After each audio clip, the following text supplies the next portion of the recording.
सांगलीचे काँग्रेससह जिल्हाध्यक्ष पृथ्वीराज पाटील यांनी पदासह काँग्रेसच्या सदस्यत्वाचा राजीनामा दिलाय आणि त्यांचा आज मुंबईमध्ये भाजपत पक्षप्रवेश होणार आहे। मुख्यमंत्री देवेंद्र फडणवीस यांच्या उपस्थितीमध्ये हा पक्षप्रवेश पार पडणार आहे। शरद पवार जयंत पाटील यांच्यावर बोलून प्रसिद्धी मिळवणं हेच गोपीचंद पडळकरांचं काम आहे अशी टीका सांगलीच्या राष्ट्रवादी शरदचंद्र पवार पक्षाकडून करण्यात आली आहे। तसंच धनगर समाजाच्या राज्यातल्या संघटना संपवण्याचं काम पडळकरांनी केलं असा आरोपही त्यांनी यावेळी केला।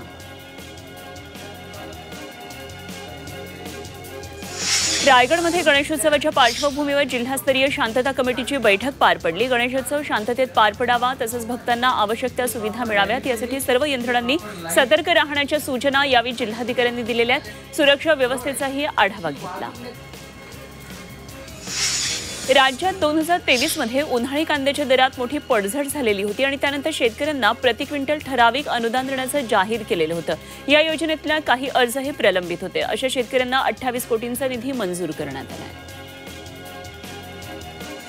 गिरणा धरणामधून पाण्याचा आवर्तन सोडण्याची मागणी करण्यात आली आहे। पाण्याअभावी पिकं सुकत असल्यानं धरणगाव तालुका काँग्रेसनं जिल्हाधिकाऱ्यांकडे ही मागणी केली आहे। पाणी न सोडल्यास आमरण उपोषण करण्याचा इशारा देण्यात आला आहे।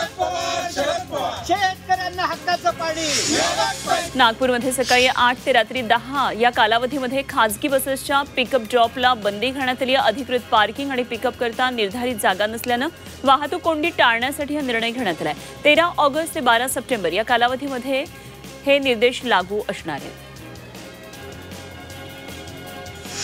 जालन्याच्या परतूरमधल्या बस स्थानकाकडे जाणाऱ्या रस्त्यांची दुरवस्था झाली आहे। रस्त्यांवर 2 ते 2.5 फुटांचे खड्डे पडले, त्यात अपघात होण्याचं प्रमाण वाढलंय।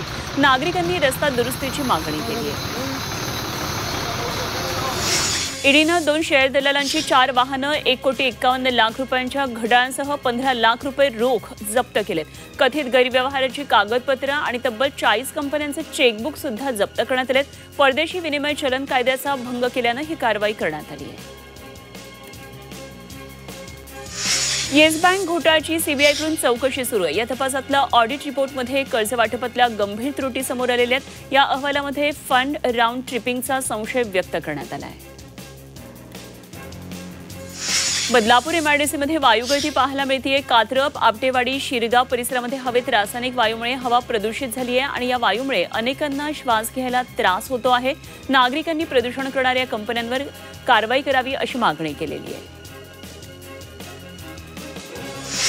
जळगावच्या जामनेरच्या बेटावदमध्ये सुलेमान खान या तरुणाला झालेल्या मारहाणीमध्ये त्याचा मृत्यू झाला। या प्रकरणामध्ये 4 जणांना अटक झाली आहे। या 4ही आरोपींना न्यायालयानं 5 दिवसांची पोलीस कोठडी सुनावली आहे। या प्रकरणामध्ये मॉब लिंचिंग, अपहरण, दंगल अशा वेगवेगळ्या कलमांवर गुन्हा दाखल करण्यात आला आहे।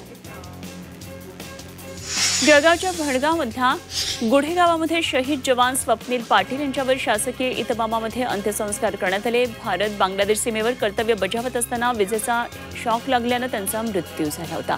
अत्यंत शोकाकुल वातावरणामध्ये त्यांची अंत्ययात्रा पार पडली। नाशिकच्या मनमाड परिसरामध्ये मका पिकावर किडीचा प्रादुर्भाव वाढलाय। त्यामध्ये या परिसरात गेल्या काही दिवसांपासून पावसानं देखील उघडीप दिली आहे, त्यामुळे मक्याचं पीक आता धोक्यात आलंय। पिकावर महागडी औषधं फवारण्याची वेळ शेतकऱ्यांवर आली आहे। तसंच युरिया देखील मिळत नसल्यानं शेतकरी चिंतेत आहेत। नाशिकच्या बागलाण तालुक्यामध्ये गेल्या काही दिवसांपासून शेतकऱ्यांच्या विहिरीवरच्या पाण्याचा मोटर चोरीच्या घटनांमध्ये वाढ झाली होती। या प्रकरणामध्ये पोलिसांनी तपास करून 5 चोरट्यांना ताब्यात घेतले आणि त्यांच्याकडून 11 इलेक्ट्रिक मोटर, जलपरी आणि 2 मोटरसायकल असा एकूण 1,13,000चा मुद्देमाल जप्त करण्यात आला। नाशिकच्या बागलाणमध्ये करहे इथं एकाच ठिकाणी लावलेल्या पिंजऱ्यामध्ये दुसराही बिबट्या जेरबंद झाला आणि 8 दिवसांपूर्वी याच ठिकाणी एका बिबट्याला पकडण्यात यश आलेलं होतं। या परिसरामध्ये 3 बिबट्यांचा वावर आढळून आलेला होता, त्यामुळे नागरिक भयभीत झाले होते। आता 3ऱ्या बिबट्याला जेरबंद करण्याची मागणी केली जाते। वसई विरार महापालिकेतल्या परिवहन सेवेच्या कर्मचाऱ्यांनी वेळेत वेतन मिळत नसल्यामुळे संप पुकारलाय, त्यामुळे वाहतूक सेवा ठप्प झाली। महापालिकेची परिवहन सेवा बंद असल्यानं प्रवाशांचे प्रचंड हाल झाले। ईडीनं देशभरामध्ये विविध ठिकाणी छापेमारी केली आहे। मुंबई, सुरत, दिल्ली, हैदराबाद, जयपूर, मदुराई अशा 15 ठिकाणी ईडीनं छापे टाकले। बेकायदेशीर बेटिंग ॲप प्रकरणामध्ये ईडीनं छापेमारी केल्याची माहिती मिळते।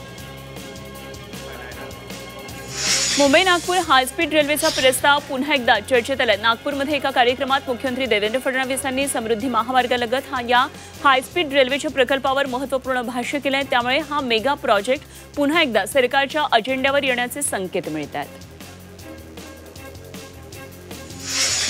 महाराष्ट्राची पैठणी आता लंडनच्या व्हिक्टोरिया अल्बर्ट संग्रहालयामध्ये प्रदर्शित होणार आहे। सांस्कृतिक कार्यमंत्री आशिष शेलार यांची विनंती मान्य करण्यात आली आहे। संग्रहालयासोबत झालेल्या बैठकीमध्ये हा सकारात्मक निर्णय झाला आहे।